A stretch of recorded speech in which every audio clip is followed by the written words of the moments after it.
اہل جنت کچھ لوگوں کو ڈھونڈیں گے جنہیں وہ دنیا میں جانتے تھے، چنانچہ وہ انبیاء کے پاس آئیں گے اور ان کا ذکر کریں گے، انبیاء ان کے لیے سفارش کریں گے اور ان کی سفارش قبول کی جائے گی۔ امام طبری رحمہ اللہ نے کہا، قتادہ جب فما للناس من شافعین ولا صدیق حمیم، یعنی اب تو ہمارا کوئی سفارش بھی نہیں اور نہ کوئی قریبی دوست ہے پڑھتے، تو فرماتے اللہ کی قسم وہ جانتے ہیں کہ دوست اگر نیک ہوگا تو فائدہ دے گا اور اگر قریبی نیک ہوگا تو سفارش کرے گا۔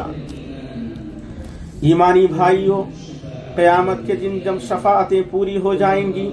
اور جہنم میں لا الہ الا اللہ والوں میں سے کچھ باقی رہ جائیں گے،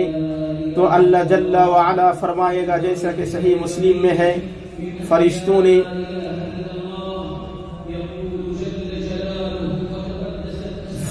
نے شفاعت کی، نبیوں نے سفارش کی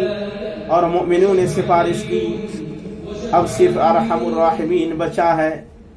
چنانچہ وہ آگ سے مٹھی نکالے گا اور اس جہنم سے کچھ ایسے لوگوں کو نکالے گا جنہوں نے کبھی کوئی کار خیر کیا ہی نہیں، وہ جلا ہوا کوئلہ ہو جائیں گے۔ اللہ انہیں جنت کے دہانے پر موجود نہر میں ڈالے گا جسے نہر حیات کہا جاتا ہے، وہ ویسے نکلیں گے جیسے دانہ سیلاب کے خس و خاشاک میں نکلتا ہے، وہ موتی کے مانند نکلیں گے، ان کی گردنوں پر مہریں ہوں گی، انہیں اہل جنت پہچانیں گے کہ یہ اللہ کی وہ آزاد کردہ بندے ہیں جن کو اللہ نے بغیر کسی عمل کے جو انہوں نے کیا ہو اور بغیر کسی نیکی کے جو انہوں نے آگے بھیجی ہو جنت میں داخل کر دیا ہے۔ پھر وہ فرمائے گا جنت میں داخل ہو جاؤ اور جو تمہیں نظر آئے وہ تمہارا ہے۔ اس پر وہ کہیں گے، اے ہمارے رب، تو نے ہمیں وہ کچھ دیا ہے جو جہان والوں میں سے کسی کو نہیں دیا۔ تو وہ فرمائے گا تمہارے لیے میرے پاس اس سے بڑھ کر ہے۔ وہ کہیں گے، اے ہمارے رب، اس سے بڑھ کر کون سی چیز ہو سکتی ہے؟ وہ فرمائے گا، میری رضا کہ اس کے بعد میں تم سے کبھی ناراض نہیں ہوں گا۔ اے ہمارے رب، تیری ذات پاک ہے، تو کتنا بڑا مہربان ہے، تو کتنا بردبار ہے اور کتنا فیاض ہے۔ اللہ تعالیٰ کا فرمان ہے، لوگوں اپنے رب سے ڈرو اور اس دن کا خوف کرو جس دن باپ اپنے بیٹے کو کوئی نفع نہ پہنچا سکے گا، نہ بیٹا اپنے باپ کا ذرا سا بھی نفع کرنے والا ہوگا۔ یاد رکھو اللہ کا وعدہ سچا ہے۔ دیکھو تمہیں دنیا کی زندگی دھوکے میں نہ ڈالے اور نہ دھوکے باز شیطان تمہیں دھوکے میں ڈال دے۔ اللہ میرے لیے اور آپ کے لیے قرآن و سنت میں برکت دے اور مجھے اور آپ کو ان دونوں کی آیات اور حکمت سے فائدہ پہنچائے۔ میں اپنی یہ بات کہہ رہا ہوں اور اللہ سے اپنے لیے اور آپ کی جہل گناہ اور خطا کی مغفرت طلب کرتا ہوں۔ آپ اس سے مغفرت طلب کریں، بے شک وہ بڑا بخشنے والا ہے۔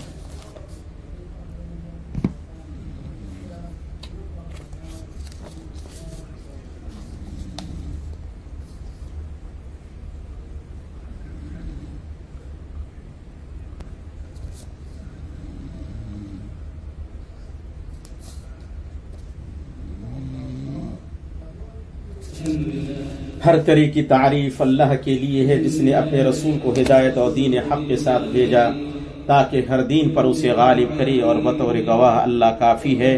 اور میں اللہ کا اقرار کرتے ہوئے اور اسے ایک جانتے ہوئے گواہی دیتا ہوں کہ ایک اللہ کے سوا کوئی معبود برحق نہیں، اس کا کوئی شریک نہیں، اور میں گواہی دیتا ہوں کہ محمد اس کے بندہ اور رسول ہیں۔ اللہ درود نازل فرمائے آپ پر، آپ کے اہل خانہ پر اور صحابہ پر، اور بہت زیادہ سلامتی نازل فرمائے۔ اما بعد، مومنوں کی جماعت قیامت کے دن شفاعت صرف توحید و اخلاص والوں کے لیے ہی ہوگی۔ اللہ تبارک و تعالی نے مشرکوں کو مخاطب کرتے ہوئے فرمایا، کہہ دیجئے کہ اللہ کے سوا جن جن کا تمہیں گمان ہے سب کو پکار لو، نہ ان میں سے کسی کو آسمانوں اور زمینوں میں سے ایک ذرہ کا اختیار ہے، نہ ان میں کوئی حصہ ہے، نہ ان میں سے کوئی اللہ کا مددگار ہے۔ شفاعت بھی اس کے پاس کچھ نفع نہیں دیتی بجز ان کی جن کے لیے اجازت ہو جائے۔ اللہ سبحانہ نے نفی کی ہے کہ بادشاہت اس کے سوا کسی اور کی ہو، یا خیر یا شر میں، یا نفع یا نقصان میں اس کا کوئی مددگار یا شریک ہو۔ اس کے بعد شفاعت ہی بچتی ہے، اور اللہ جل جلالہ نے وعدے کر دیا ہے کہ وہ صرف اسے فائدہ دے گی جس کے لیے وہ اجازت دے۔ صحیح ابن حبان میں ہے کہ نبی صلی اللہ علیہ وسلم نے فرمایا میرے پاس رات میں ایک فرشتہ آیا اور اس نے مجھے شفاعت اور اس بات کے درمیان اختیار دیا کہ میری آدھی امت جنت میں داخل ہو،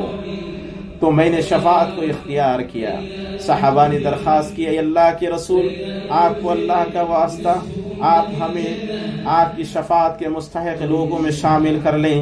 رسول اللہ صلی اللہ علیہ وسلم نے فرمایا جو یہاں حاضر ہے اسے گواہ بناتا ہوں کہ میری شفاعت میری امت کے ان لوگوں کے لیے ہے جو اس حال میں مریں کہ اللہ کے ساتھ کسی چیز کو شریک نہ ٹھہراتے ہو۔